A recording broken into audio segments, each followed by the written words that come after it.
Guterres dénonce une nouvelle fois les violations et mensonges de l'Algérie et du « Polisario » sur la question du Sahara marocain.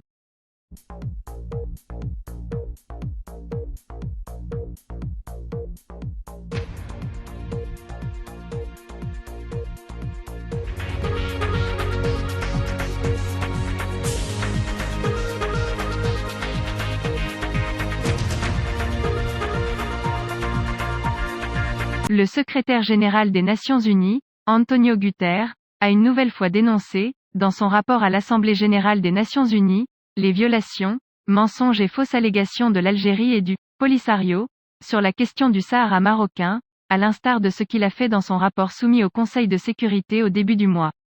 Dans ce rapport, Guterres a souligné que la question du Sahara marocain est considérée par les Nations unies comme une question liée à la paix et à la sécurité, et donc comme un conflit régional inclus dans l'article VI de la Charte des Nations unies relatif au règlement pacifique des disputes.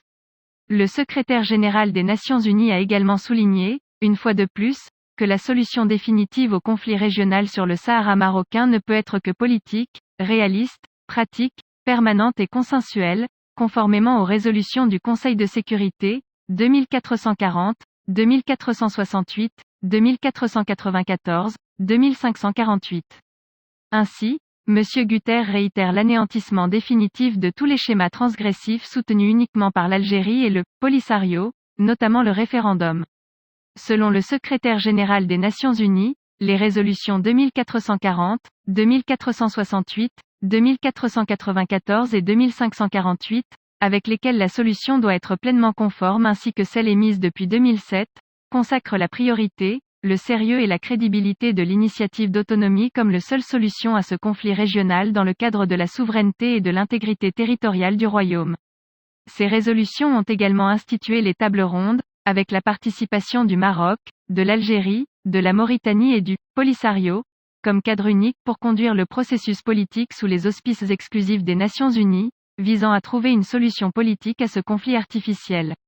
Créé et parrainé par l'Algérie, ce qui confirme une nouvelle fois les engagements de ce pays, en tant que partie sens et principale, dans le différend régional sur le Sahara marocain. D'ailleurs, dans son rapport, le secrétaire général des Nations unies a confirmé que les éléments armés du Polisario ont fermé le terminal de Guerguera en octobre et novembre 2020, sapant les tentatives désespérées du Polisario et de l'Algérie pour dissimuler ce fait.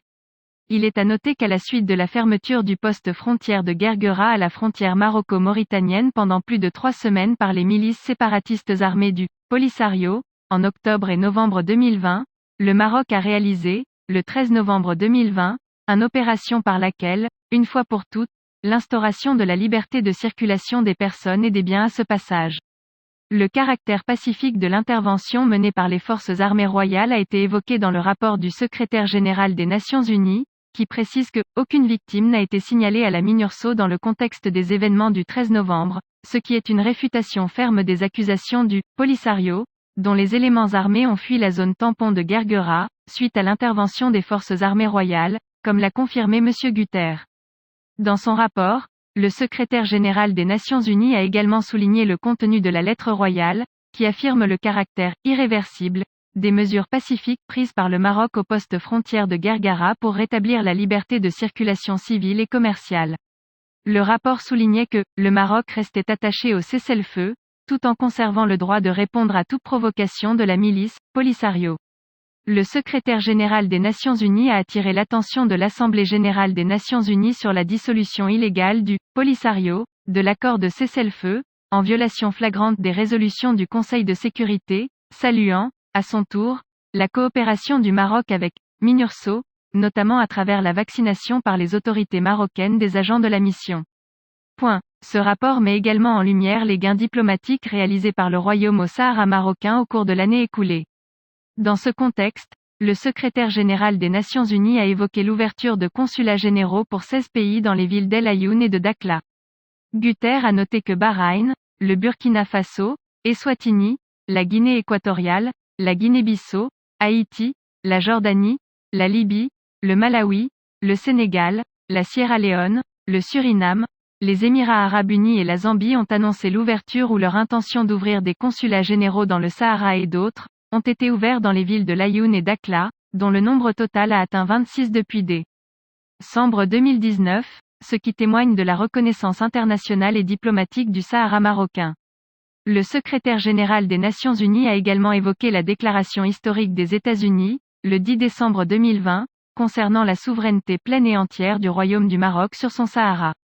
Guterres a notamment affirmé que les États-Unis reconnaissaient la souveraineté marocaine sur l'ensemble du territoire du Sahara, et réaffirmé leur soutien à la proposition d'autonomie sérieuse, réaliste et crédible présentée par le Maroc comme la seule base d'une solution juste et durable au conflit. Il a également rapporté que le 24 décembre 2020, les États-Unis ont annoncé l'ouverture d'un consulat virtuel dans le désert. D'autre part, Guterres a souligné le développement et l'essor économique du Sahara marocain, ainsi que les investissements continus du Maroc dans les provinces du Sud. À cet égard, a-t-il précisé, les autorités marocaines ont annoncé le 30 avril le lauréat de l'appel d'offres relatif à la construction du port atlantique de Dakhla, et que ces travaux sont en cours d'achèvement. Monsieur Guterres a également souligné que les travaux de construction d'une autoroute reliant Tiznit à Dakhla se poursuivent. Ce sont les principaux sites que plusieurs pays arabes ont inspectés de près lors d'une visite sur le terrain en juin dernier. Comme le confirme le rapport du secrétaire général, des délégations diplomatiques de Jordanie, d'Oman, d'Arabie Saoudite et du Yémen se sont rendues les 24 et 26 juin 2021 à Dakhla et Laayoune, pour explorer les opportunités d'investissement dans le désert. En conclusion, il convient de noter que les rapports du secrétaire général des Nations Unies, qu'ils soient soumis au Conseil de sécurité ou à l'Assemblée générale, reflètent clairement les faits, tant sur le terrain que dans le cadre du processus politique, loin de la fausse propagande de l'Algérie et du Polisario, et ainsi renforcer grandement la position du Maroc et son attachement à la légitimité internationale. C'est ce qui a poussé l'Algérie, à travers sa création du Polisario, et son leader séparatiste, Ibrahim Ghali, a adressé au secrétaire général des Nations Unies un message irresponsable et irrespectueux envers lui et l'ensemble de l'organisation onusienne, dans lequel elle lui reproche simplement de ne pas suivre son histoire trompeuse, qui n'est plus. Il convainc quelqu'un au sein de la communauté internationale, et critique sans vergogne sa position neutre sur la question du Sahara marocain.